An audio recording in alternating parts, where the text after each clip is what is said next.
Nia Carter had mastered the art of being invisible. 2 jobs, 1 son, 0 trouble. That was her life in the new neighborhood. But when men in matching jackets started calling themselves community protectors and decided a single black mother didn't belong on their street, invisibility stopped being protection.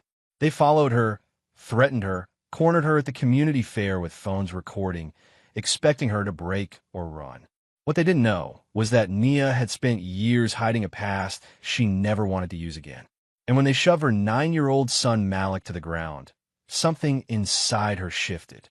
Today, these men were about to discover they'd made a fatal mistake.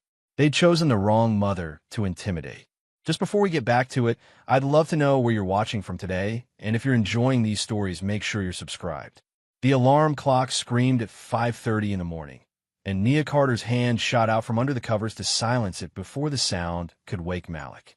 She lay there for 3 seconds, eyes closed, gathering the energy she'd need for the next 18 hours. 2 jobs, 1 son, 0 margin for error. Her feet hit the cold floor, and the routine began. In the kitchen, she moved through breakfast preparation with the efficiency of someone who'd done this 1,000 times. Toast, scrambled eggs, orange juice poured into Malik's favorite cup with the dinosaurs on it. She glanced at the clock. 6:15. She was already behind. "Malik, baby, time to get up," she called down the hallway, her voice gentle despite the exhaustion that lived permanently in her bones. She heard the shuffle of small feet, and then her 9-year-old son appeared in the doorway, eyes half closed, his hair sticking up in the back. He didn't complain. He never did. That was what broke her heart most days. "Morning, Mom," he mumbled, sliding into his chair at their small kitchen table. "Morning, sweetheart," she set his plate in front of him, then grabbed her own piece of toast to eat, standing up while she packed his lunch. Peanut butter and jelly, an apple, a juice box. The same thing every day because it was all she could afford this week. Malik ate in silence, watching her move through the apartment like a woman on a mission. He was good at reading her moods. Too good for a kid his age. "You working late again?" he asked quietly. "Just until 7. Mrs. Patterson from downstairs said she'll check on you at 5:30. He nodded, chewing slowly. Then he set down his fork and looked at his shoes by the door. They were already tied. He'd done it himself while she was in the shower because he knew she was running late. Again, Nia noticed and felt the familiar sting behind her eyes. "Baby, I'm sorry. I should've." "It's okay, Mom." He picked up his fork and kept eating. "I'm 9. I can tie my own shoes." She knelt beside his chair and kissed the top of his head. "I know you can. You're so grown up. Sometimes I forget you're not still my little baby." He smiled at that, just a little, and it was enough to keep her going for the next few hours. By 6:40, they were out the door, walking the 4 blocks to his school. The morning air was cool, almost pleasant, but Nia's attention wasn't on the weather. Her eyes scanned the street ahead, the parked cars, the alleys between buildings. It had become automatic in the past few weeks. Watching, waiting for something she couldn't name yet. That was when she saw it again. The pickup truck, dark blue, lifted suspension, tinted windows. It was parked at the corner of Maple and 3rd, engine idling. The same truck she'd seen 3 times in the past week. Always near her block. Always idling. Always with shadows inside that watched her walk by. Nia's grip on Malik's hand tightened just slightly, and she kept her eyes forward. Don't look. Don't engage. Survive. They passed the truck, and she felt the weight of eyes on her back like a physical pressure. Malik didn't notice. He was talking about a project at school, something about the solar system. She made the appropriate sounds of interest, nodding at the right moments, but her mind was cataloging every detail. The license plate, the dent in the rear bumper, the way the driver's side window was rolled down just enough for someone to watch without being seen clearly. When they reached the school gates, she crouched down to Malik's level and fixed his collar. "Have a good day, okay? I love you." "Love you too, Mom." He hugged her quickly, then ran off to join a group of kids on the playground. Nia stood there for a moment, watching him laugh with his friends, and tried to ignore the knot of fear in her stomach. She turned and walked back the way she came. The truck was gone. Her first job was at a medical office downtown, answering phones and filing paperwork. Her second job was waitressing at a diner 4 nights a week. Between the two, she barely made enough to cover rent, food, and the basics. There was no room for emergencies, no room for mistakes, no room to run if things got worse. That evening, after picking Malik up from school and heating up leftover spaghetti for dinner, Nia decided they needed milk. The corner store was only 2 blocks away, and Malik wanted to come with her. She almost said no, but he'd been cooped up inside all afternoon, and she couldn't keep him locked away forever.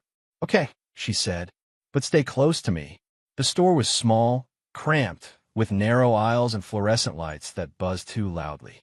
Nia grabbed a gallon of milk from the cooler in the back and was heading toward the register when she saw him. A white man, mid-30s, wearing a jacket with an American flag patch on the sleeve and a baseball cap pulled low. He was standing near the candy aisle, watching her. Not pretending to shop, just watching. Nia's instincts kicked in immediately. She put her free hand on Malik's shoulder and steered him toward the front of the store. The man stepped into the aisle ahead of her, blocking her path. "Excuse me," Nia said quietly, her voice steady. He didn't move. Instead, he looked down at Malik and smiled. It wasn't a friendly smile. "Your boy goes to Lincoln Elementary, right?" Nia's pulse spiked, but she kept her face neutral. "We're just trying to check out. Just making conversation," the man said, still smiling. He looked back at Nia. Funny seeing kids like him in that school. Thought they had standards. The words hit like a slap, but Nia didn't react. She couldn't. Not here. Not now. She pulled Malik closer and moved around the man without another word. Her hands were shaking as she paid for the milk. Malik was silent beside her, his small body tense. Once they were outside, Malik finally spoke. "Mom, why do people hate us?" Nia stopped walking.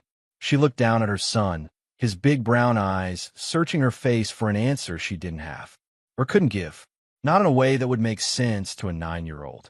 "I don't know, baby," she said finally, "but we're okay. We're going to be okay." He nodded, but she could see he didn't believe her. That night, after Malik was in bed, Nia sat on her couch and tried to calm her breathing. She kept replaying the encounter in her head. The man's smile, his words, the way he'd known which school Malik attended. A knock at the door made her jump. She looked through the peephole and saw her neighbor from across the hall, Mrs. Eleanor Dawson, an older black woman who'd lived in the building for 20 years. Nia opened the door. "Mrs. Dawson? Everything okay?" Eleanor glanced over her shoulder, then stepped inside quickly. She kept her voice low. "Nia, I need to tell you something. Those men you've been seeing around, the ones in the trucks. I've noticed them," Nia admitted. "They're calling themselves neighborhood protectors now. Community watch or some nonsense like that." Eleanor's expression was grim. "But they're not protecting anyone. They're targeting people. Families like yours. Single mothers. Anyone they think doesn't belong." Nia felt her stomach drop. Have they done anything? Hurt anyone? Not yet, but they're getting bolder. I wanted you to know, so you can be careful. "Thank you, Mrs. Dawson." Eleanor reached out and squeezed Nia's hand. "You're a good mother. Don't let them make you feel like you're not." After Eleanor left, Nia locked the door and checked every window in the apartment. Deadbolt, chain, window locks. She moved through the space with practiced precision, her hands steady, her movements efficient. Too efficient for someone who'd only ever been an office worker and a waitress. She didn't realize Malik was awake until she heard his voice from the hallway. "Mom." She turned to see him standing there in his pajamas, rubbing his eyes. "What are you doing?" "Just checking the locks, baby. Go back to bed." I heard yelling outside. Nia's heart clenched. She crossed him and knelt down. "It's okay. We're safe inside." But even as she said it, she heard the voices outside growing louder. Male voices, aggressive, laughing. She guided Malik back to his room and tucked him in. "Stay here, okay? I'm just going to close the blinds." She moved through the apartment again, pulling curtains closed, shutting out the world. When she reached her bedroom, she paused at the closet door. Her hand hovered over the handle for a long moment before she finally opened it.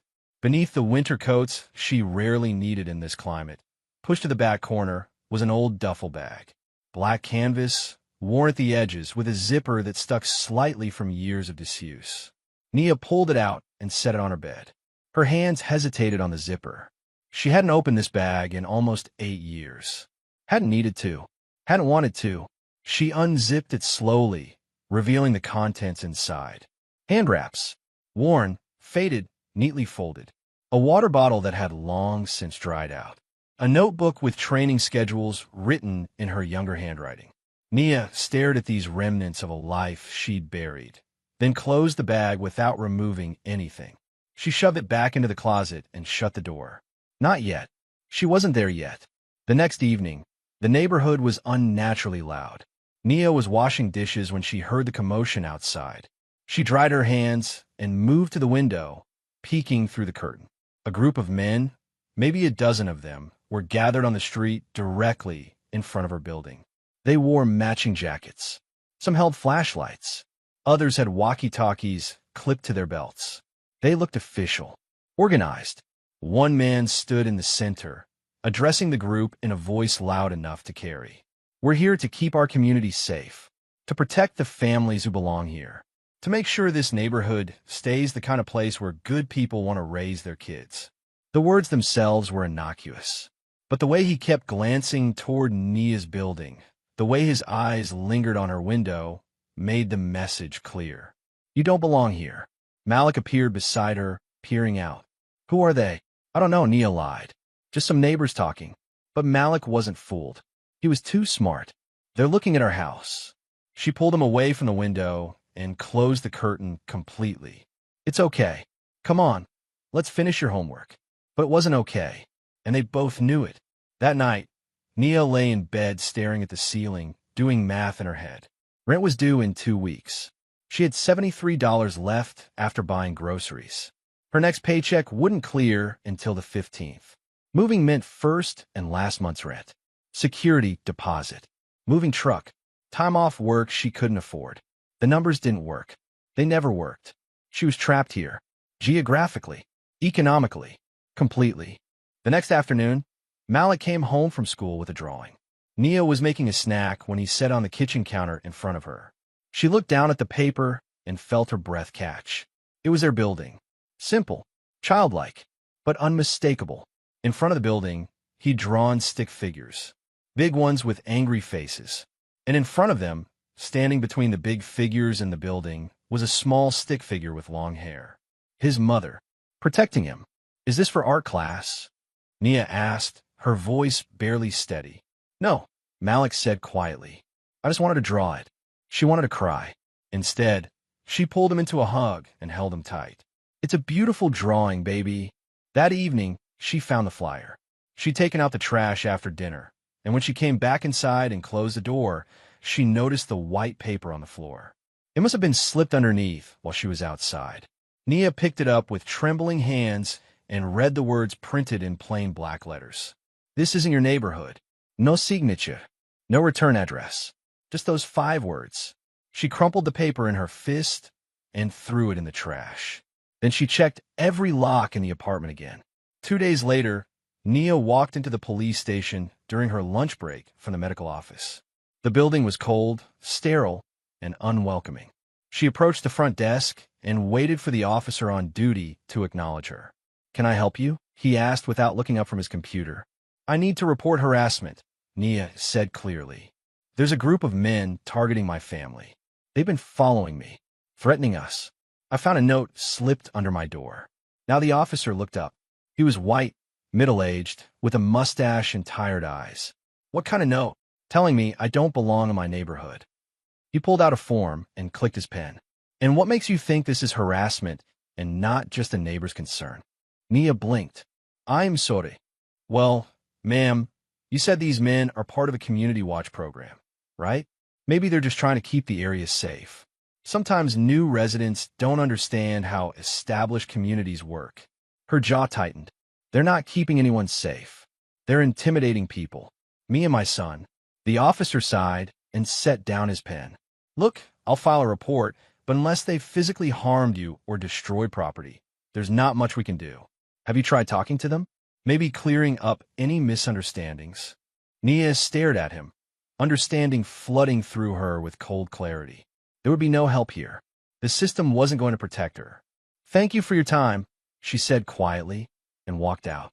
That afternoon, she picked up Malik from school and tried to hide the defeat on her face. They were walking across the parking lot toward her car when another parent approached. A white woman in yoga pants and a designer jacket, holding her daughter's hand. "Excuse me," the woman said, her tone syrupy sweet. "I don't think we've met.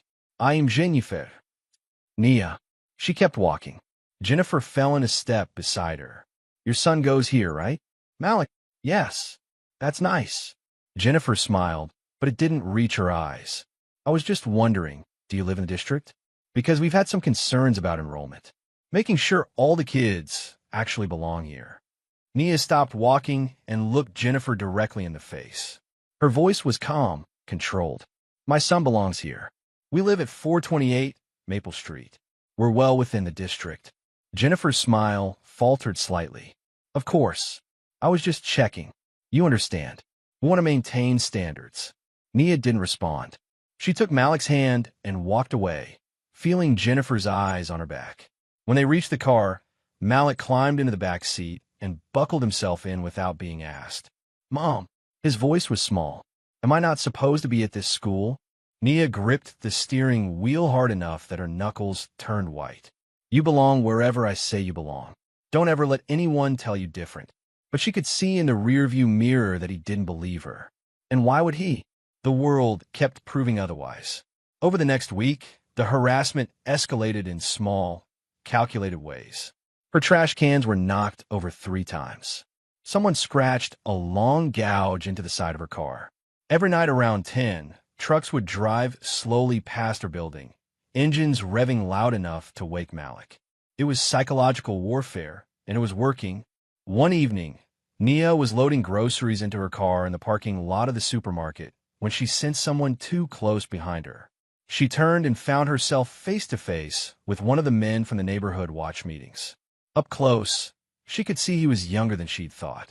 Mid-20s, heavily muscled, confident in a way that came from never being challenged. "Need help with those bags?" he asked, stepping even closer. Nia moved back, putting the car between them. "I'm Fine. Thank you." "You sure? Seems like you've got a lot to carry. Must be hard doing everything on your own." His tone was casual, but his eyes were cold. "Assessing. Testing." I said I'm fine. He took another step forward. Too close. Invading her space deliberately. "You know, this neighborhood used to be real nice. Safe. People knew each other. Trusted each other." Nia's body reacted before her mind caught up. Her stance shifted just slightly. Weight balanced. Feet grounded. Ready. For a split second, she wasn't a tired single mother. She was something else entirely. The man noticed. His eyes flickered with surprise, then amusement. He smirked. "Interesting." Then he backed away, hands raised in mock surrender. "Have a good night." Nia watched him walk to a truck across the parking lot, her heart pounding. She forced herself to finish loading the groceries, her hands shaking now. She let something slip, shown something she'd kept hidden for years. That night, after Malik was asleep, Nia went back to the closet. This time, she pulled out the duffel bag and unzipped it fully. She removed the hand wraps, old and worn, the fabric soft from countless hours of use. She held them in her hands and felt 8 years of careful distance collapse. She remembered the training room, the smell of sweat and rubber mats, the sound of her own breathing as she pushed through drills until her muscles screamed. She remembered the voice of her instructor, firm but kind, teaching her not just how to fight, but how to control the fight, how to end it without becoming the aggressor. Control is more dangerous than rage. The words echoed in her memory as Nia sat on her bed, wraps in hand, staring at nothing. She hadn't wanted to return to that version of herself. That version belonged to a darker time, a time when survival meant learning to hurt people before they hurt her first. She'd promised herself she was done with that life.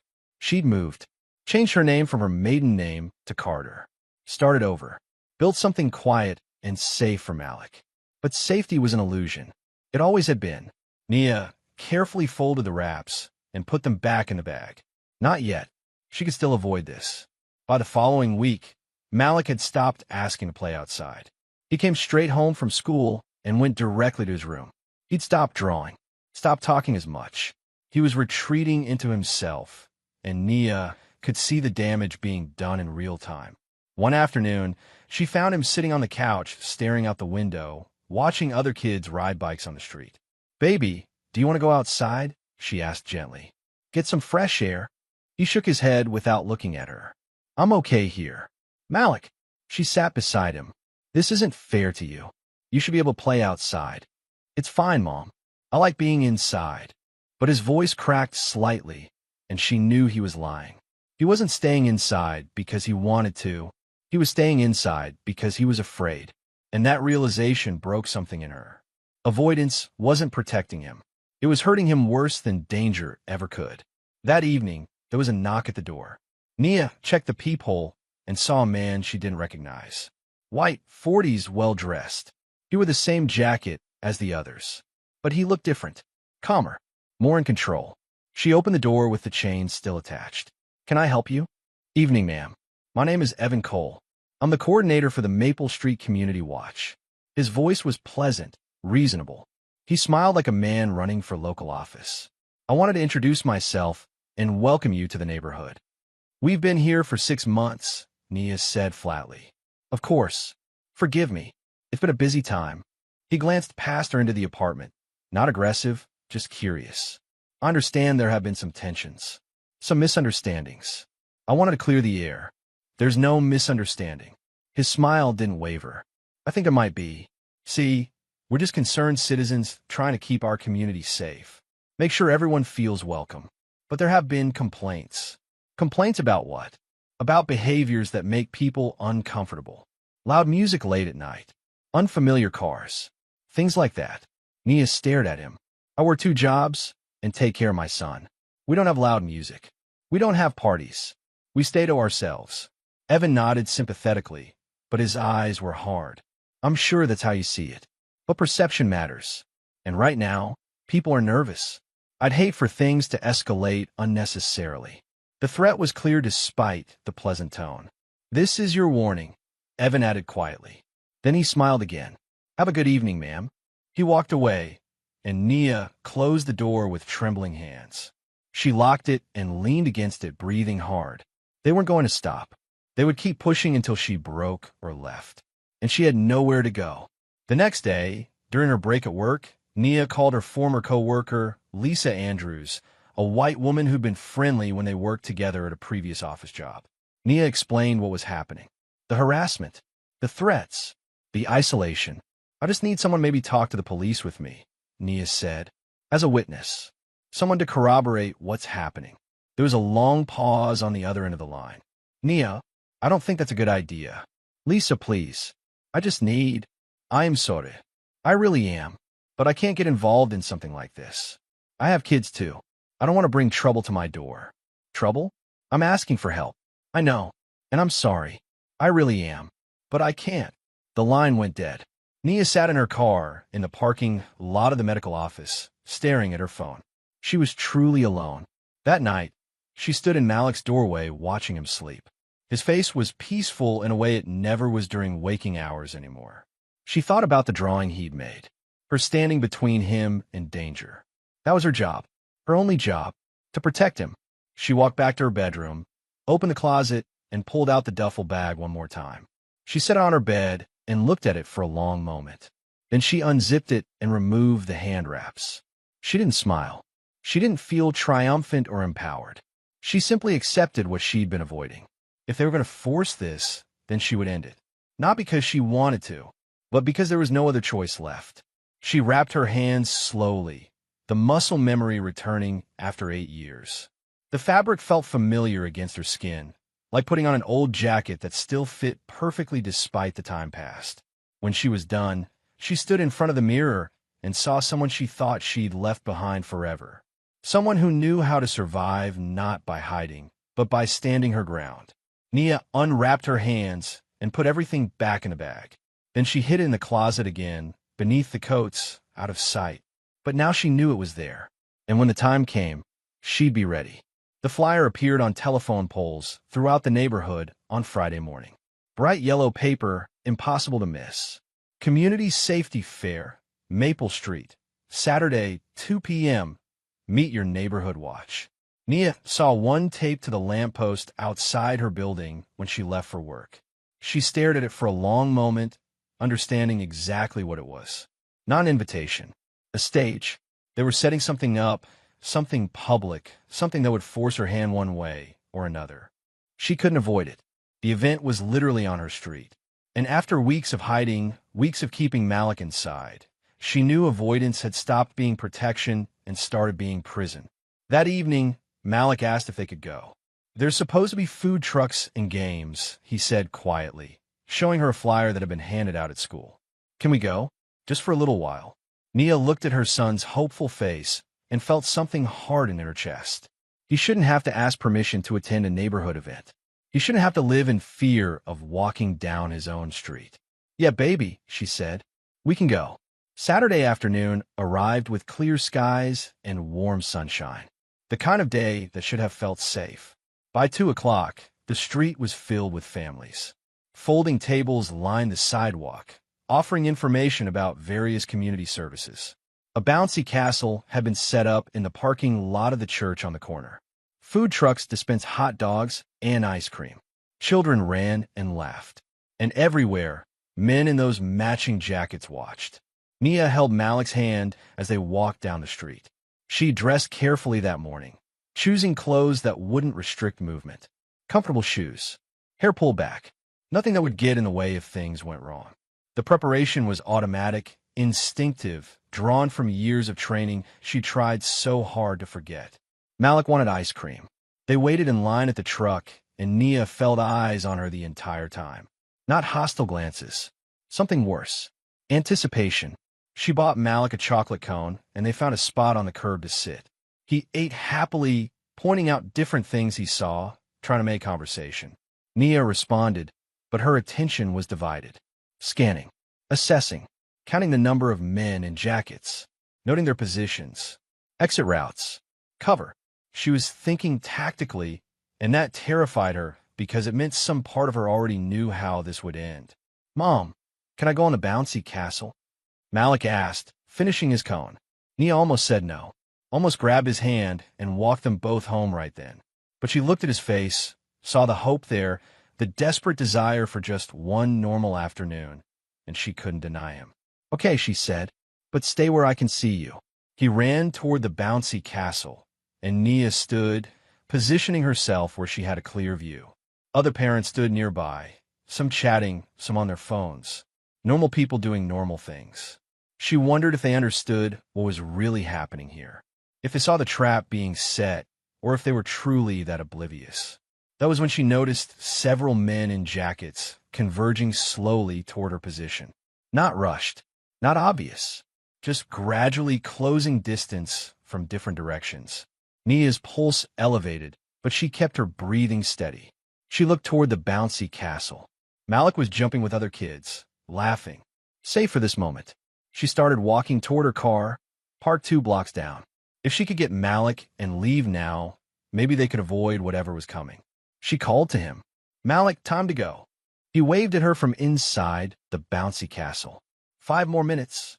"Now, please." The disappointment on his face cut her, but he climbed out and jogged toward her. They walked together toward the car, Nia's hand firm on his shoulder. She reached into her pocket for her keys. Clicked the unlock button. Nothing happened. She clicked it again. The car didn't respond. No lights. No chirp. Nothing. Nia's stomach dropped. She tried the door handle manually. Locked. She peered through the window and saw immediately what they'd done. The battery cables had been disconnected. Simple. Effective. Sabotage. "Mom, what's wrong?" Malik asked. "Car's not working." She kept her voice calm. "We'll walk home. It's not far." But as she turned, she found their path blocked. Evan Cole stood there with 2 other men. All 3 wore pleasant expressions. Evan held a clipboard like he was conducting official business. Behind them, she could see more people watching now. Phones were coming out. This was exactly what they wanted. Witnesses. Documentation. A public spectacle. "Everything all right, ma'am?" Evan asked, his voice carrying enough that others could hear. Concerned. Helpful. The perfect mask. "We're fine," Nia said, pulling Malik closer. "We're going home." I couldn't help but notice you seem upset. Is there a problem we can help with? No, thank you. She tried to walk around them, but they shifted, maintaining the blockage without making it obvious to observers. Evan smiled. We've been getting complaints. About you. About behavior that's making people uncomfortable. I haven't done anything wrong. That's your perspective. But other residents feel differently. He glanced at Malik, then back to her. They feel threatened. Unsafe. Especially with children around. Nia's jaw clenched. We're leaving. Move. Now. There's no need for hostility. Evan said, his voice still pleasant but louder now, projecting.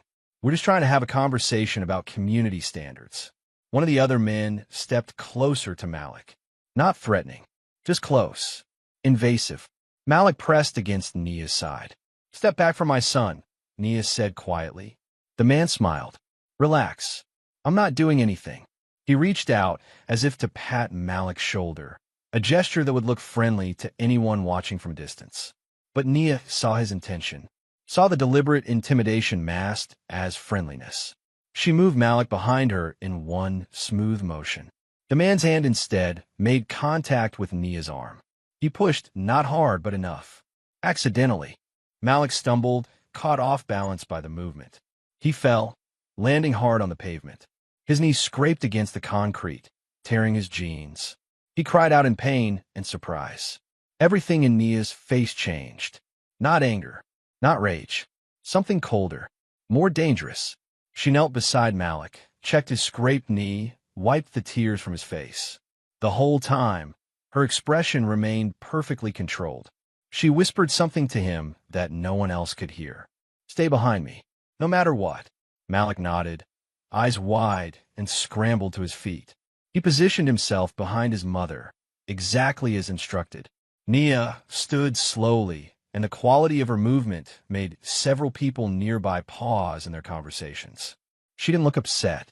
She looked focused, completely present, like someone who'd just made a decision and accepted all consequences that would follow.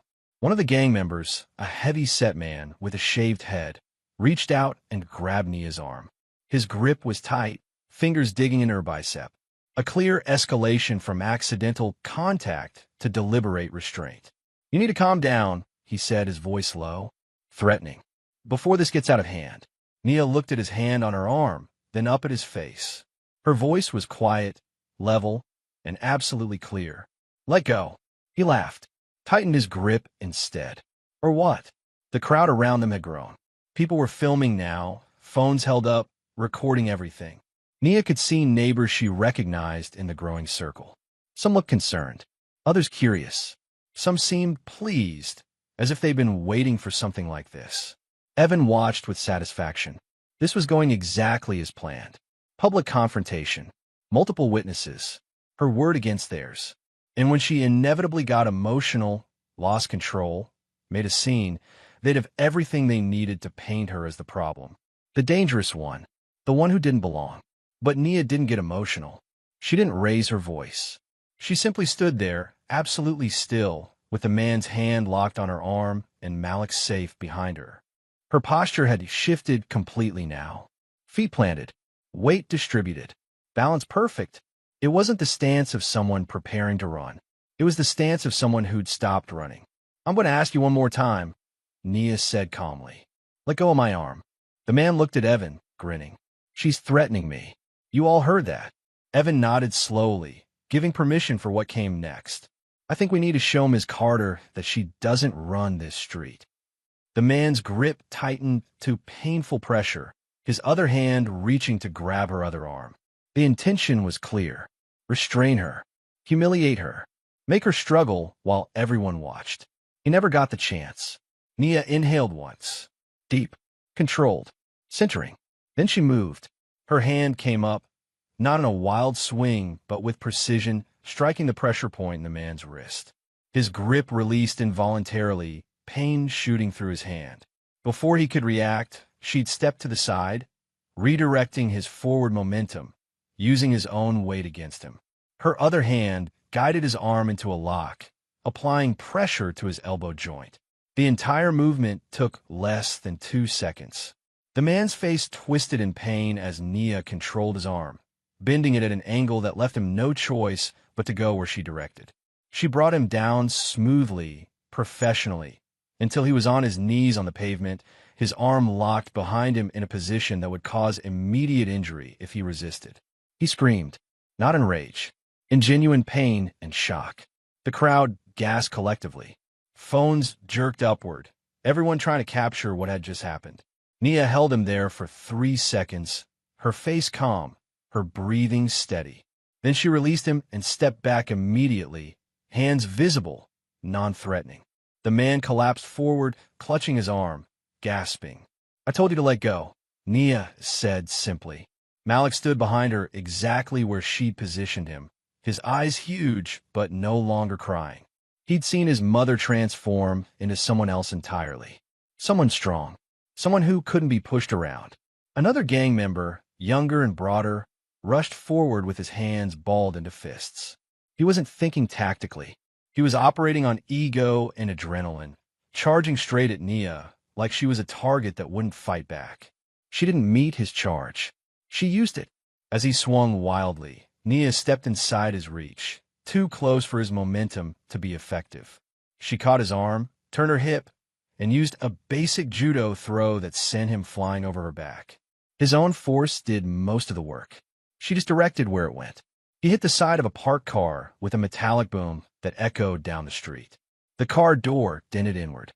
The man slid down to the pavement, groaning, the wind knocked completely out of him. The crowd was no longer murmuring. It was dead silent, except for the continued sound of phone cameras recording. Nia stood between Malik and the remaining men, her posture instinctively protective. Not aggressive, not advancing, just holding her ground with absolute certainty. Evan Cole's face had gone pale. This wasn't a script. This was supposed to be intimidation, a show of force. Her crying or begging or getting angry enough to make herself look bad. Instead, 2 of his men were on the ground, and she looked completely calm. She attacked them, someone yelled from the crowd. "Did you see that?" She attacked those men. But multiple phones had captured everything. The first grab, the escalation, Malik being pushed, the exact sequence of who did what first. A woman nearby shouted back. They put their hands on her first. She was defending herself. The crowd began to fracture, arguments breaking out about what they just witnessed. Some saw a dangerous woman attacking community volunteers. Others saw exactly what had happened. A mother protecting herself and her child from men who deliberately provoked her. Police sirens wailed in the distance, growing closer. Multiple people had called 911, though whether they were calling to report Nia or the gang was unclear. Nia didn't move. She kept Malik behind her, kept herself positioned between him and anyone who might try something else. Her hands were visible. Her breathing was controlled. She'd done nothing except defend herself, and she'd done it with the minimum force necessary to end the threat. But she'd revealed herself. After 8 years of hiding, of pretending to be helpless, of avoiding anything that might expose her training, she'd shown everyone exactly what she was capable of. The first police car arrived, lights flashing, but no siren now. An officer stepped out, hand near his weapon, assessing the scene quickly. He saw 2 men on the ground, one still clutching his arm.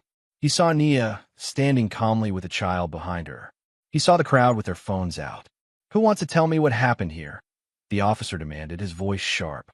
Evan immediately spoke up, his pleasant mask slipping back into place. "Officer, thank goodness you're here. This woman attacked our volunteers. We were just trying to have a conversation, and she became violent. Multiple witnesses can confirm." "That's not what happened," someone in the crowd called out. "They cornered her. They pushed her kid. I have video," another person shouted. "It's all on video." The officer held up his hand for silence. His eyes moved to Nia. "Ma'am, I need you to step away from the child and put your hands where I can see them." Nia didn't move Malik. She raised her hands slowly, keeping them visible, but she didn't step away from her son. "I'm not leaving my child, officer. But I'm not armed, and I'm not a threat. These men put their hands on me first. I defended myself. A second police car arrived, then a third. More officers spilled out, taking control of the scene, separating people, beginning to take statements. The crowd was ushered back to give everyone space. One officer, a woman in her 40s with sharp eyes, approached Nia carefully. "Ma'am, I need to speak with you. Can you tell me what happened?"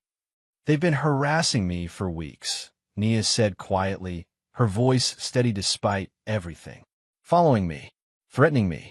Today they sabotaged my car, surrounded me in public, and when I tried to leave, they put their hands on me and my son.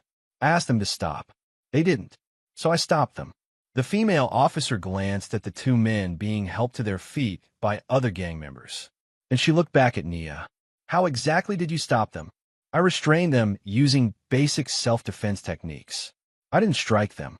I didn't injure them beyond what was necessary to end their attack." Another officer was reviewing video on someone's phone. He called over to his sergeant. "Sir, you need to see this." The footage shows clear escalation from a man. She didn't initiate physical contact. Evan Cole stepped forward, his voice rising. "She broke my volunteer's arm. Look at him. She used excessive force. This is assault." The sergeant, an older black man with gray in his hair, watched the footage twice on the offered phone. His expression remained neutral. Then he looked at Nia for a long moment, studying her stance, her calm demeanor, the way she held herself. He approached her quietly, away from the crowd. "Ma'am, where did you learn to do that?" Nia met his eyes. She could lie, deflect, make up something simple. But standing there with Malik behind her and the truth already exposed, she found she didn't want to hide anymore. "I was in a self-defense program years ago," she said simply. "Intensive training, restraint tactics. I learned control." The sergeant nodded slowly. "That was more than basic self-defense. That was professional-level hand-to-hand combat training." "Yes, sir. Why didn't you mention this when you filed your harassment report?" "Because I was trying not to be this person anymore. I wanted to avoid conflict. For my son's sake." He glanced at Malik, who was peeking around his mother's legs, then back at Nia. "Looks like they didn't give you much choice." "No, sir. They didn't." More officers were taking statements now, reviewing footage from multiple phones. The narrative was becoming clear. The gang had orchestrated a public confrontation. They'd escalated to physical contact. They'd pushed a child. And when Nia defended herself, she'd done it with precise control rather than wild violence. But the gang members weren't backing down. They were talking loudly, demanding she be arrested, claiming injury, threatening legal action. Evan Cole had already pulled out his phone, presumably calling a lawyer. The sergeant walked back to his officers, conferred quietly, then approached Nia again. "Ma'am, I'm not arresting you right now. The video evidence clearly shows self-defense. But this isn't over. Those men are going to file complaints. There will be an investigation. I understand. I need you to come to the station tomorrow and make a formal statement. Bring any documentation of previous harassment. Any evidence you have." "Yes, sir." He hesitated, then added quietly, "For what it's worth, you showed remarkable restraint. Most people in that situation would have done a lot worse. You controlled the threat without causing serious injury. That matters." Nia nodded, but didn't smile. There was nothing to smile about. She'd kept herself and Malik safe, yes. But in doing so, she'd painted a target on her back bigger than anything before. The crowd was slowly dispersing, though many people were still filming, still recording, still talking. Nia could see her neighbors looking at her differently now. Some with fear, some with admiration, some with calculation, wondering what this meant for their quiet street. She took Malik's hand.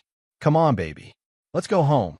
They walked past the officers, past the gang members who glared at them with open hostility now, past the food trucks and the bouncy castle, and all the trappings of a normal community event that had turned into something else entirely. As they reached their building, Malik finally spoke. "Mom, you were really scary, but also really cool." Despite everything, Nia almost laughed. "Almost. I'm sorry you had to see that. Are you in trouble?" "I don't know yet, baby. Maybe. But we're safe right now. That's what matters." They climbed the stairs to their apartment, and Nia locked the door behind them. She checked every window, every lock. Then she went to the bathroom and looked at herself in the mirror. Her face was calm. No bruises. No marks. She hadn't been hurt at all. She controlled every movement, every action, every outcome. 8 years of rust, and her training had come back like muscle memory. But her hands were shaking now, not from fear, from adrenaline finally releasing. She'd crossed a line she'd sworn never to cross again. She'd used her skills, revealed herself, become visible in exactly the way she'd spent years avoiding. And there was no going back. Nia gripped the edge of the sink and let herself shake for 30 seconds. Then she straightened, composed her face, and went back to check on Malik. He was sitting on the couch, the TV on, but ignored, processing everything that had happened. She sat beside him and pulled him close. "You okay?" "Yeah. Are you?" "Yeah, baby. I am." That night, after Malik was asleep, Nia sat on her couch with her phone in her hand. The video had already spread. She found on social media, shared and reshared, titled everything from mother defends child from racist gang to woman viciously attacks community volunteers. The comments were vicious and polarized. Half the people were praising her. Half were calling for her arrest. No middle ground. No nuance. Just rage and righteousness from all sides. Her phone buzzed with a text from an unknown number. She almost didn't open it. But curiosity won. "This isn't over. You made a big mistake today. No signature." But she knew who it was from. Nia deleted the text and set her phone aside. She walked to her closet, opened it, and looked at the duffel bag. She'd used what was inside it, become what she tried so hard to leave behind. And somewhere in all the fear and exhaustion and uncertainty, she felt something she hadn't felt in a very long time. She felt like herself again. Not the scared single mother hiding from shadows. Not the woman who lowered her eyes and kept walking. Not someone pretending to be helpless to survive. She was Nia Carter, and she'd just shown the world that pushing her had consequences. She didn't smile, but she didn't cry either. She simply accepted that tomorrow would bring new problems, new threats, new battles, and she'd face them standing up instead of backing down. Because they'd forced her hand, and now they'd have to live with what happened when someone like her stopped pretending to be weak. The video from the community fair had gone viral overnight, spreading across the internet like wildfire. By Sunday morning, Nia's face was everywhere. On Twitter, Facebook, Reddit threads, dissecting every frame. YouTube commentators offering analysis. Local news had picked it up, running segments with titles like "Neighborhood Confrontation Turns Violent" and "Single Mother's Self-Defense Sparks Debate." Nia sat at her kitchen table with her phone face down, unable to look at it anymore. The comments had become overwhelming. Half the internet praised her as a hero standing up to racist bullies. The other half called her a violent thug who'd attacked innocent volunteers. Death threats mixed with messages of support. Strangers demanding justice. Other strangers demanding her arrest. She'd become a symbol overnight, and symbols were never allowed to just be people. Malik was still asleep, and Nia was grateful for that.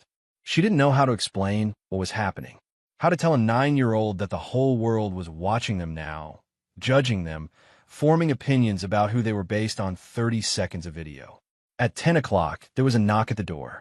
Nia looked through the peephole and saw 2 police officers.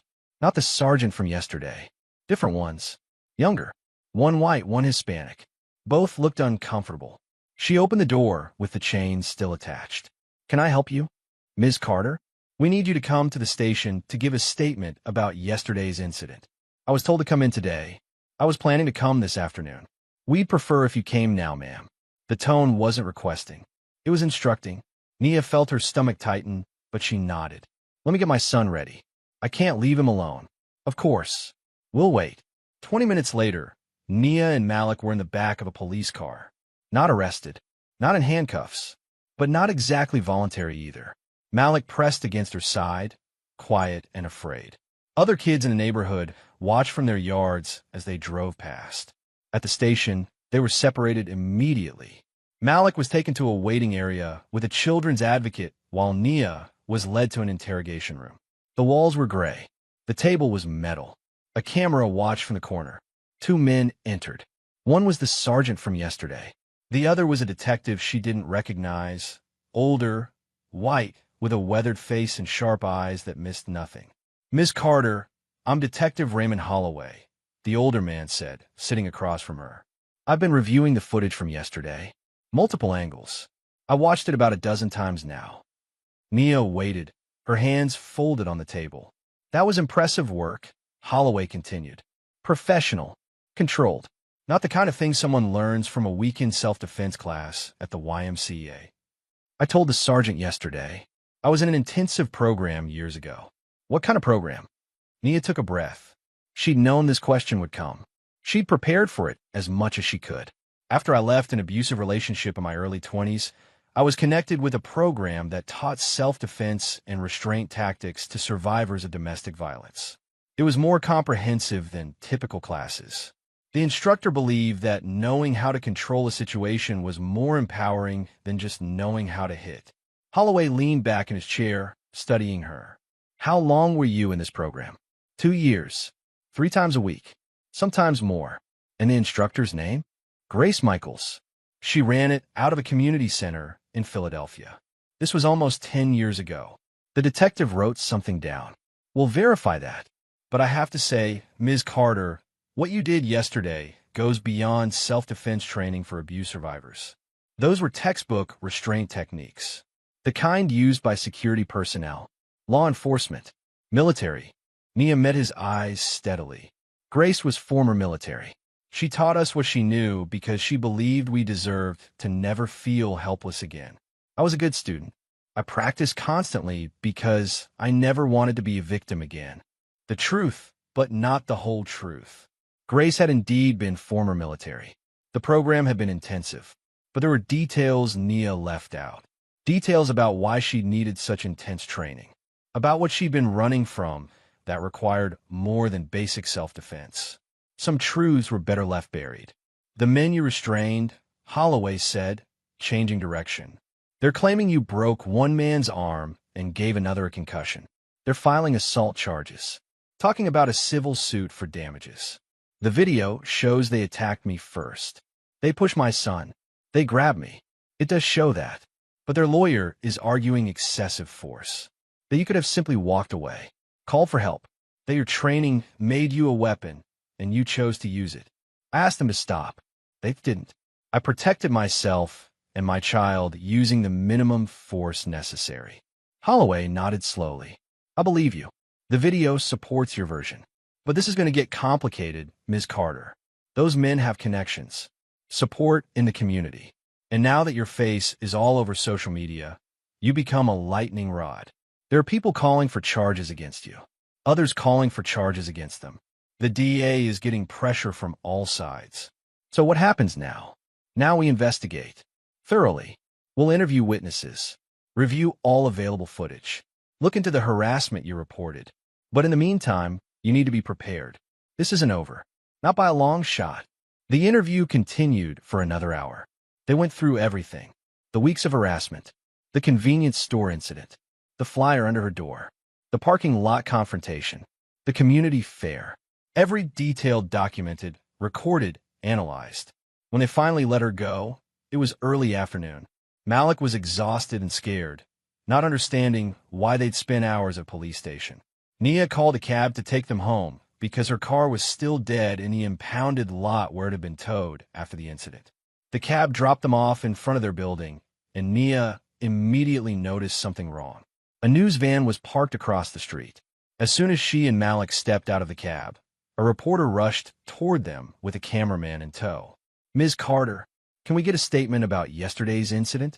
Do you regret defending yourself? Are you worried about the charges being filed against you? Nia put her hand on Malik's back and guided him quickly toward their building entrance. No comment. Is it true you have professional combat training? Were you trained by the military? No comment. She got Malik inside and shut the door firmly behind them. They climbed the stairs to their apartment, and Malik finally started crying. Not loud sobs, just quiet tears rolling down his cheeks. I don't like this, Mom. I don't like all these people. I know, baby. I'm so sorry. It's going to calm down. I promise. But even as she said it, she wasn't sure she believed it. Over the next few days, the pressure intensified from all directions. The gang didn't approach her directly anymore. They'd learned that lesson, but they found other ways to apply pressure, ways that didn't require physical confrontation. On Monday, Nia's landlord called. Ms. Carter, I've received several complaints about noise and disturbances coming from your unit. I'm going to need to schedule an inspection. There haven't been any disturbances. We're quiet. You know that. Nevertheless, there have been complaints. Multiple complaints. I'm required to investigate. The inspection was scheduled for Friday. Nia knew exactly what it was. Harassment by proxy. They couldn't touch her, so they'd make her life unbearable through official channels. On Tuesday, she got a call from Malik's school. The principal, Mrs. Sharon Hendricks, wanted to meet with her. Urgently, Nia arrived at the school that afternoon, her stomach in knots. Mrs. Hendricks was a thin white woman in her 50s with graying hair and a perpetually concerned expression. She gestured for Nia to sit in one of the chairs across from her desk. "Miss Carter, thank you for coming in on short notice. I wanted to discuss some concerns that have been raised about Malik." "What kind of concerns?" "Well, given the events of this past weekend and the media attention, we've had parents express worry about safety, about whether Malik might be experiencing trauma that could affect other students." Nia's hands tightened on the armrests. "Malik is fine. He's a good kid. He's never caused any problems." "Of course. But we have a responsibility to all our students. The school counselor would like to speak with him, just to assess his emotional state.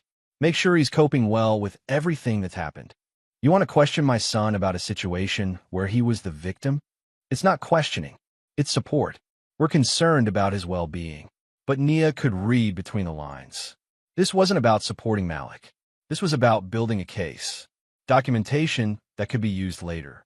Evidence that her situation was affecting her child, that maybe he wasn't safe in her care. "When?" Nia asked quietly. "Tomorrow morning. With your permission, of course." "And if I don't give permission?" Mrs. Hendricks's expression tightened slightly. "Then we'd have to consider whether additional steps might be necessary. For Malik's protection." The threat was clear. Cooperate or face worse consequences. "Fine," Nia said. "Tomorrow morning." That evening, she tried to prepare Malik for what was coming. They sat on the couch together, and she explained as gently as possible that the school counselor wanted to talk to him. "Am I in trouble?" Malik asked, his voice small. "No, baby.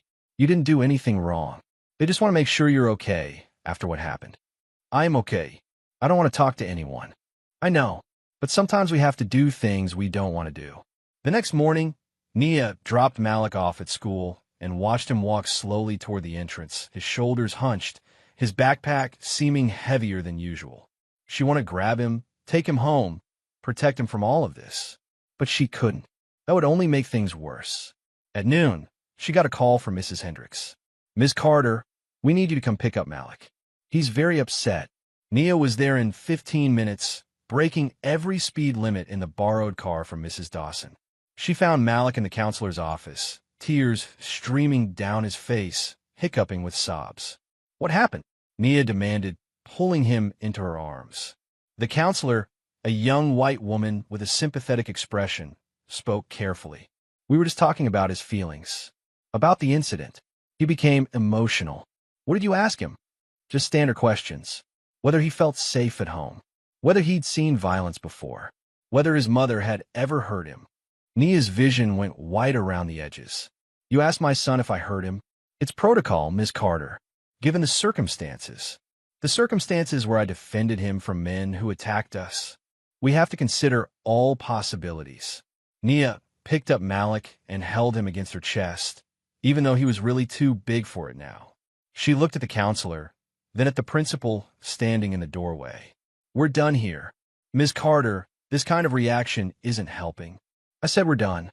She carried Malik out of the school, and he clung to her the whole way to the car. Once they were inside, doors locked, she held him while he cried. "They kept asking if you hurt me," he sobbed against her shoulder. "They asked if I was scared of you. I told them no. I told them you protect me. But they kept asking." "I know, baby. I'm so sorry. You don't have to go back there. Not until this calms down." But she knew what this meant. Keeping him home from school would be used against her too. There was no winning move. Every choice had consequences. That night, after Malik finally fell asleep, Nia stood at her kitchen window and looked out at the street below. A car was parked across from her building. Dork done. Someone sitting inside, watching. Not the gang's usual trucks. Something different. More subtle. Her phone buzzed. Another unknown number. Another text. You think you won? We're just getting started. She deleted it and set her phone down. Then she went to her closet and pulled out the duffel bag. She opened it and removed one of the old training notebooks from the bottom. Inside, in her younger handwriting, were notes from sessions with Grace. Technique, philosophies, and one line, underlined multiple times. Real danger isn't the fight. It's what comes after. Grace had warned her about this, about the aftermath, about how fighting back, even in self-defense, painted a target that never fully went away. How the real battle wasn't won with fists, but with endurance. With refusing to break under the pressure that came after the visible conflict ended. Nia closed the notebook and put it back. She trained for physical confrontation, but nobody had trained her for this. For having her life systematically dismantled by people who were too smart to give her anything she could fight against. The next day brought another blow. An official-looking letter arrived in the mail. Legal letterhead. Bold text. Notice of civil suit. Personal injury and emotional distress. The gang member whose arm she'd restrained was suing her for $100,000. Crime permanent injury. Emotional trauma. Loss of livelihood. The letter detailed how her violent attack had left him unable to work, unable to sleep, afraid for his safety. Nia read it twice, then set on the table and laughed. Not from humor, from the absurdity of it. The man who'd grabbed her, who'd been part of weeks of harassment, was now claiming to be the victim. But the laugh died quickly. Because absurd or not, it was real. Legal action required lawyers. Money she didn't have. Time she couldn't afford. Her phone rang. Unknown number. She almost didn't answer, but something made her pick up. Ms. Carter? My name is James Bennett. I'm a civil rights attorney. I saw your video, and I'd like to offer my services. Nia's grip on the phone tightened. I can't afford a lawyer. I'm not asking for money. Not up front, anyway. This case has implications beyond just you. It's about standing up to organized harassment, about the right to defend yourself without being criminalized for it. I'd like to help. Why? Because what happened to you happens to people every day, and most of them don't have the ability to fight back the way you did. Most of them just suffer in silence. You stood up. That matters. They talked for 30 minutes. Bennett explained the legal landscape, the civil suit, the potential criminal charges, the harassment claims she could file and return. He was honest about the challenges, the time it would take, the scrutiny she'd face. But he was also confident. The video is your best defense, he said. It shows everything, but they're going to try to make you look dangerous. They'll dig into your past. Look for anything they can use. You need to be prepared for that. I understand. Is there anything in your past they might find? Anything that could be used against you? Nia hesitated. The training with Grace was legitimate, but there were pieces of her history before that. Things she'd buried. Things that had necessitated the training in the first place. Nothing that's relevant, she said finally. I was in an abusive relationship. I got out. I learned to defend myself so it wouldn't happen again. That's the story. Okay, stay with that. Simple, direct, true. Don't elaborate unless absolutely necessary. After the call ended, Nia felt slightly less alone. Having a lawyer helped, but it didn't solve the fundamental problem. The gang had shifted tactics completely. They weren't trying to physically harm her anymore. They were trying to destroy her life through legitimate channels. Make her existence so unbearable that she'd leave on her own. And it was working. The landlord's inspection found violations that had never existed before. Noise complaints from neighbors who'd never complained in 6 months. Suddenly her apartment was a problem. She was given 30 days to address the issues or face eviction proceedings. Anonymous calls to Child Protective Services claimed Malik was being neglected. A caseworker showed up unannounced, walked through the apartment, interviewed Malik privately. Found nothing wrong, but the report went into a file somewhere. Documentation that could be referenced later. Evan Cole appeared in public places where Nia went. The grocery store, the library, the bank. Never close enough to violate any laws. Never threatening overtly. Just there, smiling, watching. A constant reminder that she was being monitored. One afternoon, Nia was at the post office when she saw him leaning against a wall outside. She walked past him to get to her car, and he called out cheerfully, "Beautiful day, isn't it, Miss Carter?" She didn't respond, didn't look at him, just kept walking. "I saw your son scored well on his reading test. Lincoln Elementary posts those online, did you know? Public information." Nia stopped, turned. "Stay away from my son." Evan held up his hands, still smiling. "I'm not near your son. I'm standing in a public place, making conversation. Nothing illegal about that." He was right. He was doing nothing that could be reported or stopped, just existing in her orbit, making sure she knew he was always there. The pressure was relentless and came from angles Nia had never anticipated. One of her jobs cut her hours, citing business needs, but she knew the real reason. They'd seen the video, didn't want the controversy. The other job kept her on, but moved her to a less visible position. No more front desk, no more customer interaction, just filing in a back room. Her income dropped by a third. The math that was already impossible became more so. Malik stopped sleeping through the night. He'd wake up with nightmares, crying about men with flashlights outside, about his mother being taken away, about having to leave their home. Nia would hold him until he fell back asleep. But her own sleep was becoming sporadic, fragmented, never restful. She was being worn down systematically, and she could feel it happening but couldn't stop it. One evening, Mrs. Dawson knocked on the door with groceries. "Saw you'd run out of a few things," she said quietly, handing over the bags. Nia almost cried at the kindness. "I can't accept this." "Yes, you can, and you will." Eleanor pushed the bags into Nia's hands. "You're not alone, girl. Some of us see what's happening. Some of us are trying to help." "It's not enough," Nia whispered. "They're destroying everything, and I can't fight back because there's nothing to fight against." "Then you endure. You keep standing. That's how you win this." But endurance had a cost, and Nia was paying it with every passing day. A few nights later, she found a note taped to her door. Not threatening, supportive. "We stand with you. You're not alone." No signature, but it was something. The next day, another note appeared on her car. Then another on the community bulletin board at the library, specifically referencing her situation. People were paying attention. Not everyone believed the gang's narrative. Small acts of support started appearing. A neighbor offered to watch Malik after school. Someone left a bag of hand-me-down clothes that fit him perfectly. The woman who ran the corner store started adding extra items to Nia's purchases and charging her the same amount.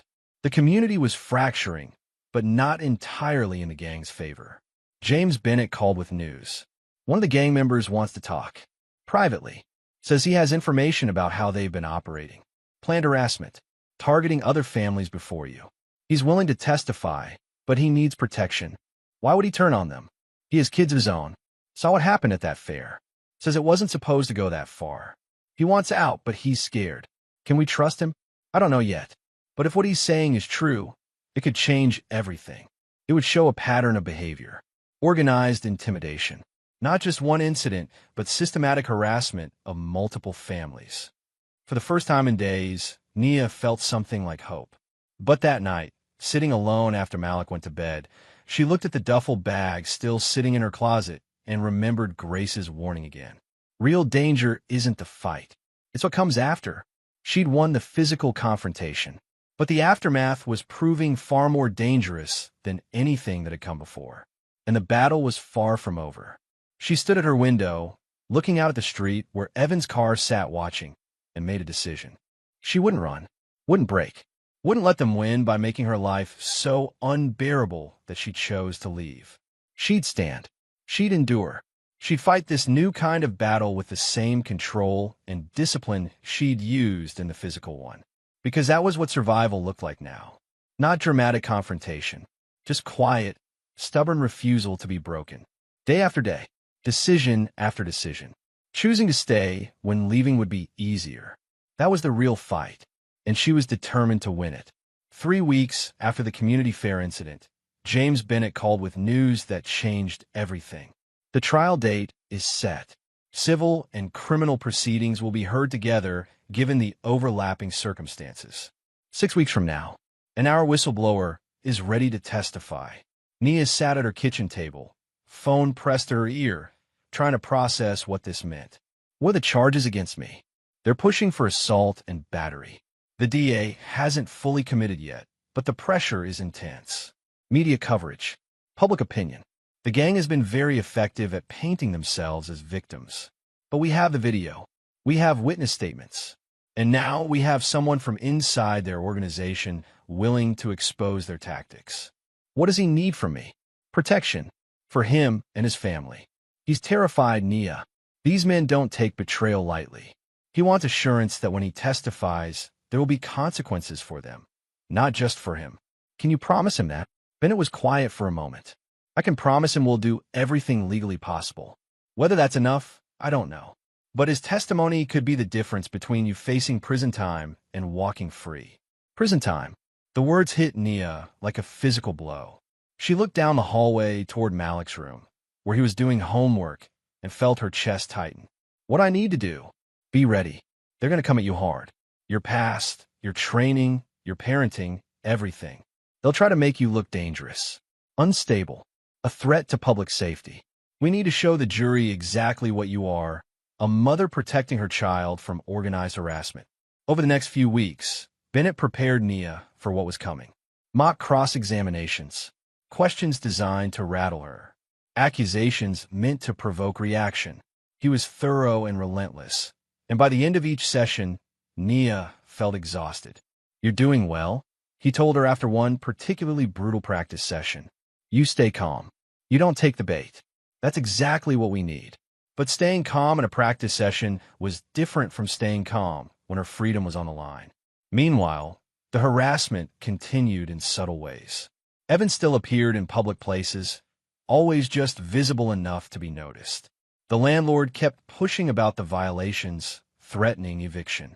Malik's school suggested he might be more comfortable in a different environment, code for asking them to leave voluntarily. But something else was happening too. The community support that had started as anonymous notes and small gestures was growing.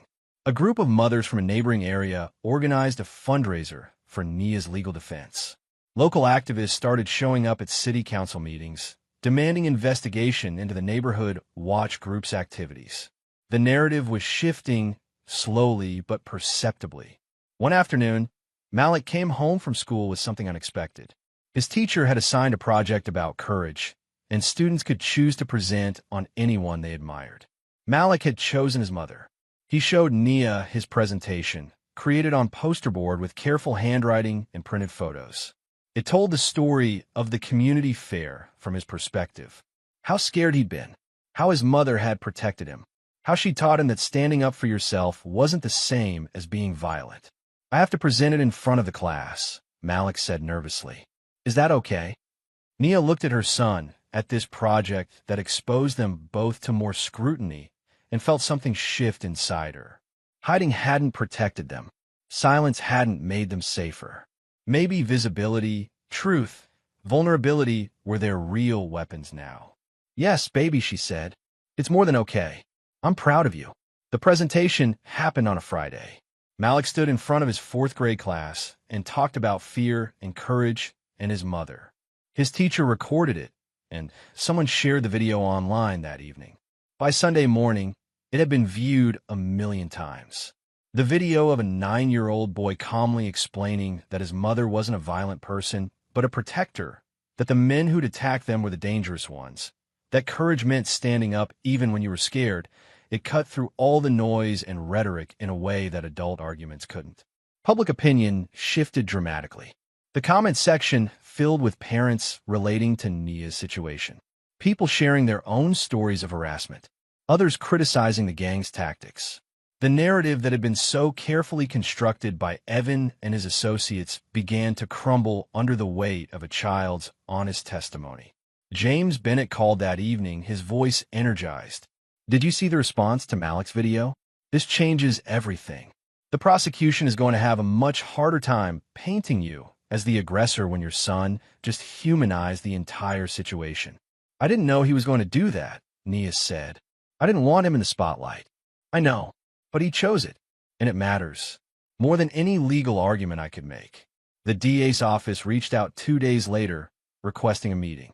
Nia and Bennett sat across from Assistant District Attorney Patricia Hawkins, a black woman in her 40s with sharp eyes and a reputation for being fair but tough.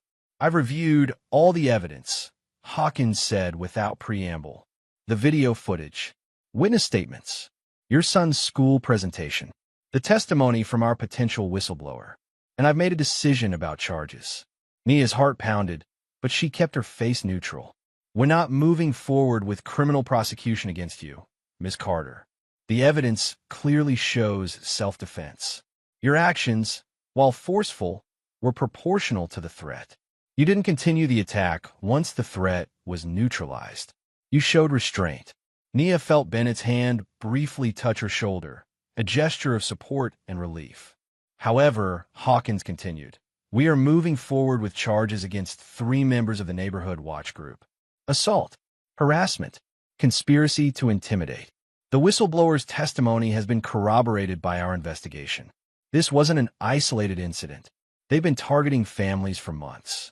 You were just the first one who fought back." "What about Evan Cole?" Nia asked. "He's being charged as the organizer. If convicted, he's looking at significant prison time.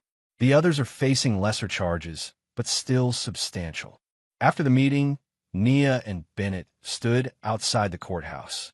For the first time in weeks, Nia felt like she could breathe fully. "It's not over," Bennett reminded her.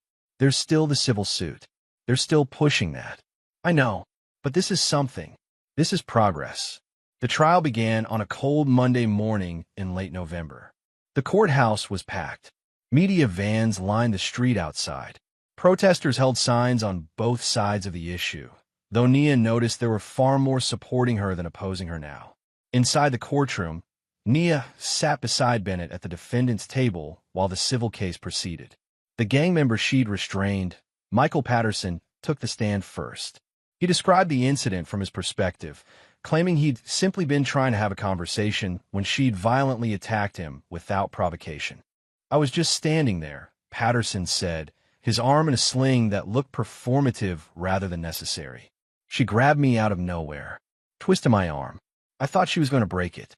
I've had nightmares ever since. I can't sleep, can't work. I'm terrified of her." His lawyer showed photos of bruising, medical reports, therapy bills.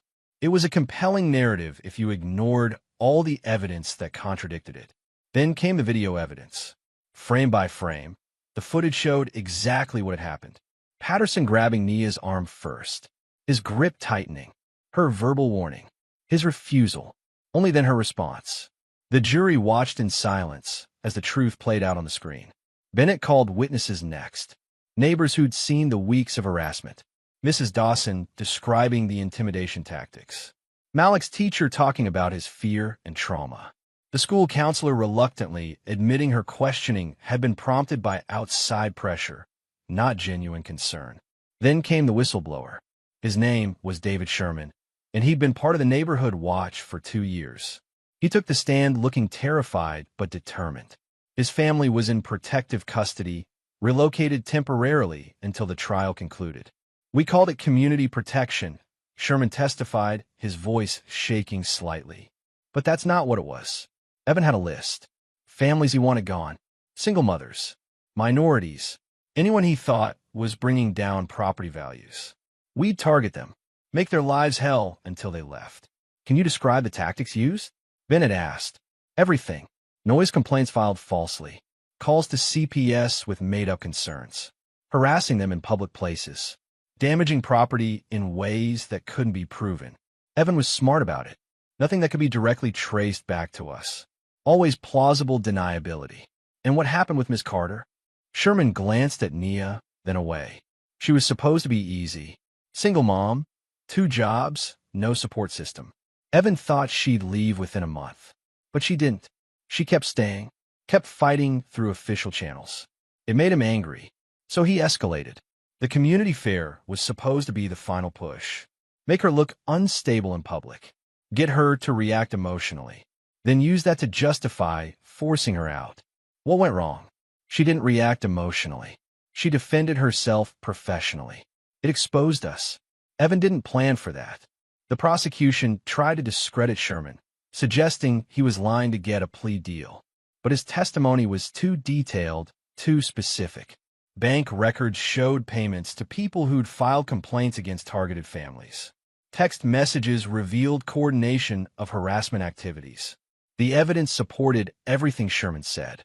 When Evan Cole took the stand, he maintained his innocence, claimed the neighborhood watch was legitimate, that any harassment was the actions of individuals, not the group, that he'd never ordered or condoned targeting anyone.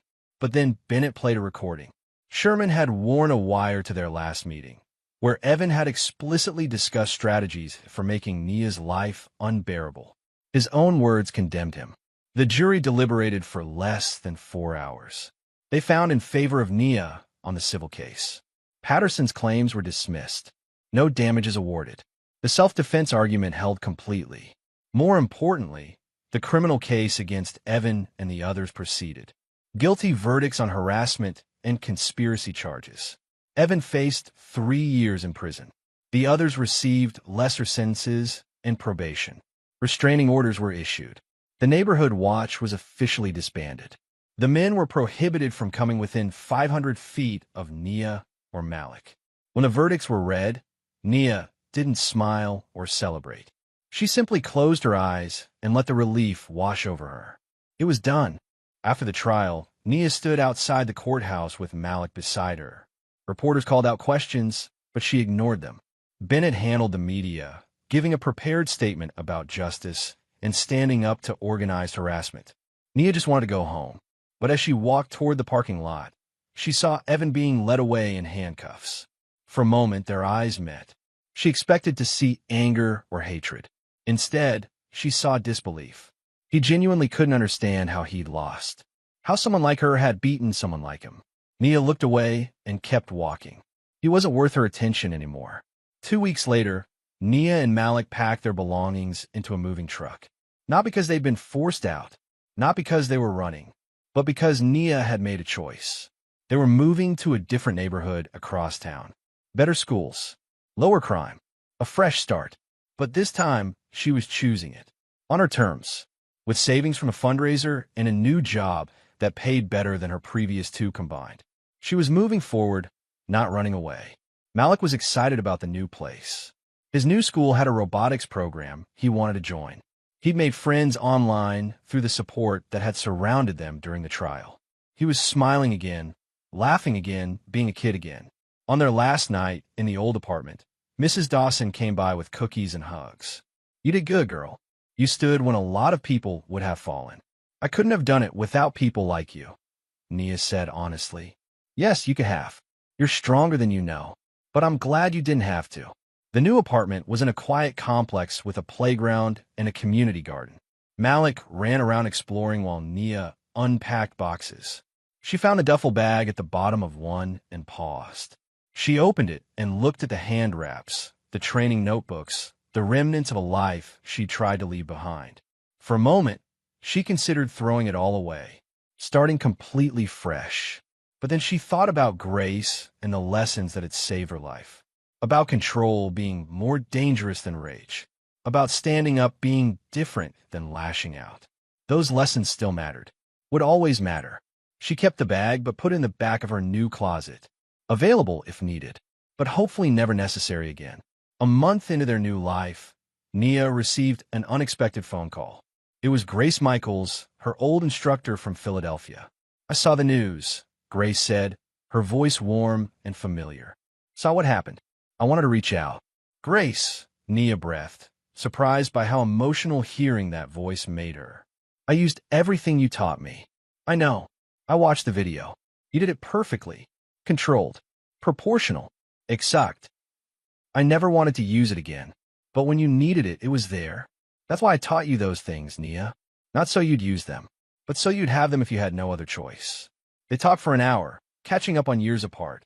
Grace was still teaching, still running programs for women who needed to learn strength without violence. She invited Nia to visit sometime, bring Malik, let him see where his mother had learned to be strong. After the call, Nia felt something settle inside her. The past and present reconciled. The person she'd been and the person she was now coexisting without conflict. She started teaching a self-defense class at the community center in her new neighborhood. Just basic techniques, nothing advanced, but focus on the same principles Grace had taught her: control, restraint, knowing when to act and when to walk away. The class filled up quickly, mostly women, some abuse survivors. Others just wanted to feel safer in the world. Nia taught them not to be fighters, but to be capable, to have options, to never feel helpless. One evening, a reporter from a local news station asked for an interview about her new life. Nia almost declined, but then she thought about Malik's school presentation and how truth had mattered more than silence. She agreed. The interview aired on a Wednesday evening. The reporter asked about the trial, about the harassment, about whether she regretted fighting back. Nia looked directly into the camera and said something she'd been thinking about for weeks. "I don't regret defending myself. I regret that I ever believed silence was safer than standing up. I spent years trying to be invisible, thinking that would protect me and my son. But it just made us targets. The moment I stopped apologizing for existing, stopped accepting abuse as normal, that's when things changed." "What would you say to other people facing similar situations?" the reporter asked. "Document everything. Find allies. Use every legal resource available. But most importantly, don't internalize their narrative. They'll try to make you believe you're the problem, that you're too aggressive, too sensitive, too difficult. Don't accept that. You have a right to exist peacefully. You have a right to defend yourself. You have a right to stand your ground." The interview went viral, reaching even further than the original incident video. Nia received hundreds of messages from people sharing their own stories, thanking her for speaking up, asking for advice. She couldn't respond to everyone, but she read them all. Each story reminded her why speaking up mattered. Malik's new school thrived. He joined a robotics team and made close friends. His nightmares stopped. His smile returned fully. He was just a kid again, not a child carrying trauma. One Saturday morning, he was building something with his robotics kit at the kitchen table while Nia made breakfast. He looked up at her suddenly and asked, "Mom, are you happy now?" Nia paused, spatula in hand, and really thought about the question. Was she happy? After everything? The harassment, the trial, the fear, the struggle? She looked around their new apartment. Sunlight streaming through clean windows. No threats outside. No fear inside. Malik healthy and thriving. A job she didn't hate. A community that had welcomed them. "Yeah, baby," she said, meaning it completely. "I'm happy." "Good," Malik said, returning to his project. "You deserve to be happy." Such a simple statement from a 9-year-old. But it carried weight. Because for so long, Nia hadn't believed she deserved happiness. Had thought survival was enough. That keeping her head down and making it through each day was all she could ask for. But she deserved more than survival. They both did. 6 months after the trial, Nia received notice that Evan's appeal had been denied. His sentence was being served in full. The other gang members had completed their probation and left the area. The neighborhood she'd lived in had changed, new families moving in, the intimidation tactics gone. Justice, imperfect and slow, had eventually arrived. Nia took Malik to visit Grace in Philadelphia over spring break. They spent a day at the old community center where Nia had trained. Grace showed Malik the training room, explained what his mother had learned there, why it mattered. "Your mom was one of my best students," Grace told Malik. "Not because she was the strongest or the fastest, but because she understood control. She learned that real power isn't about dominating others. It's about protecting what matters." Malik looked at his mother with something like awe, seeing her through new eyes. On the drive home, he was quiet for a while. Then he said, "Mom, when I'm older, can you teach me what Grace taught you?" Nia glanced at him in the rearview mirror. "Why?" "So I can protect what matters too. Like you protected me." Nia's eyes stung with tears, but she blinked them away. "Yeah, baby. When you're older, I'll teach you. But remember, the goal isn't to fight. It's to not have to fight. To be strong enough that people know not to test you. To be calm enough that you don't need to prove anything." "I know. Control is more dangerous than rage." Grace told me. Nia smiled. The lessons were being passed down. Not violence, not aggression, but strength, control, and the wisdom to know when to use them. That evening, back home, Nia stood on the balcony of their apartment watching the sunset. She thought about everything that had happened. The fear, the fight, the aftermath, the victory. She hadn't won by hurting anyone. She'd won by refusing to let them break her, by standing firm when running would have been easier, by using her voice when silence would have been safer. She heard the door open behind her and felt Malik's presence. He came and stood beside her, looking out at the same sunset. "Mom," he said quietly. "Yeah, thank you for not giving up, for staying, for fighting." She pulled him close, kissed the top of his head. "I'll always fight for us, baby. Always." As darkness fell and lights began appearing in windows across the neighborhood, Nia felt something she hadn't felt in years. Not just safety, not just survival, but peace. Real, deep, earned peace. She'd stood when everything in her wanted to run. She'd fought when silence seemed easier. She'd exposed her vulnerabilities and found strength in them. She'd survived. But more than that, she'd shown Malik how to stand, how to endure, how to be strong without being cruel, how to protect without becoming the aggressor. Those lessons would last longer than any bruises, would matter more than any verdict. And as she stood there with her son beside her, safe and free and choosing their own path forward, Nia understood something fundamental. Victory wasn't about defeating her enemies. It was about refusing to let them define who she was. They hadn't won because she'd hurt them. They'd won because she hadn't let them destroy her. And that made all the difference. When people try to break you down simply because they think they can, do you stay silent to survive? Or do you stand up knowing it might cost you everything? If this story moved you, hit that like button and subscribe for more powerful stories of courage and justice.